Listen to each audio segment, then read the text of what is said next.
भक्तों, आप सुन रहे हैं बिल्वमंगल जी के जीवन चरित्र का दूसरा भाग। आज के वीडियो में उनका सात्विक परिवर्तन सुनते हैं। दोनों ने उस पूरी रात भगवान का भजन किया और प्रातः होते ही चिंतामणि ने हरिद्वार की ओर और बिल्वमंगल ने संत श्री सोम गिरी जी महाराज की आश्रम की राह ली। वहां गुरुदेव से दीक्षा लेकर 1 वर्ष तक आश्रम में ही रहकर भजन पूजन किया।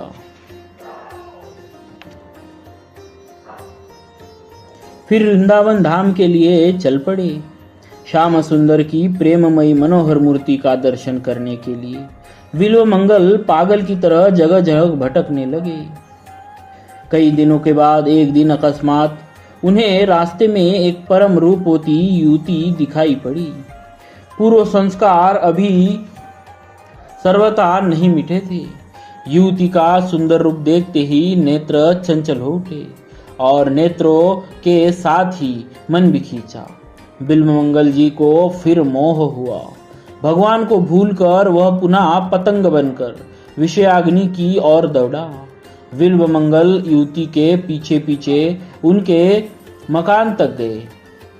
युवती अपने घर के अंदर चली गई। बिल्वमंगल जी उदास होकर घर के दरवाजे पर बैठ गए। घर के मालिक ने बाहर आकर देखा कि एक मलिन मुख अतिथि ब्राह्मण बाहर बैठे हैं। उन्होंने कारण पूछा।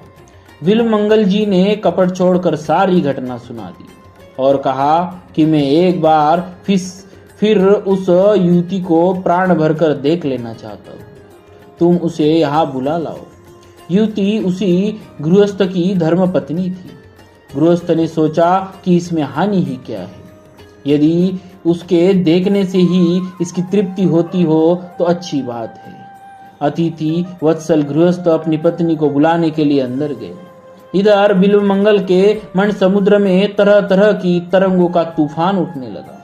जो एक बार अनन्य चित्त से उन अशरण शरण की शरण में चला जाता है, उसके योगक्षेम का सारा भार वे अपने ऊपर उठा लेते। आज बिल्वमंगल को संभालने की भी चिंता उन्हीं को पड़ी। दीनवत्सल भगवान ने अज्ञानांध बिल्वमंगल जी को दिव्य चक्षु प्रदान किए। उसको अपनी अवस्था का यथार्थ ज्ञान हुआ। हृदय शोक से भर गया और न मालूम क्या सोचकर उन्होंने पास के बेल के पेड़ से 2 कांटे तोड़ लिए। इतने में ही गृहस्थ की धर्मपत्नी वहां आ पहुंची। बिल्वमंगल जी ने उसे फिर देखा और मन ही मन अपने को धिक्कार देकर कहने लगे कि अभागी आंखें, यदि तुम न होती तो आज मेरा इतना पतन क्यों होता। इतना कहकर बिल्वमंगल जी ने उन दोनों कांटों को दोनों आंखों में भोंक लिया। आंखों से रुधिर की अजस्त्र धारा बहने लगी। बिल्वमंगल जी हंसता और नाचता हुआ तुमुल हरि ध्वनि से आकाश को गुंजाने लगे।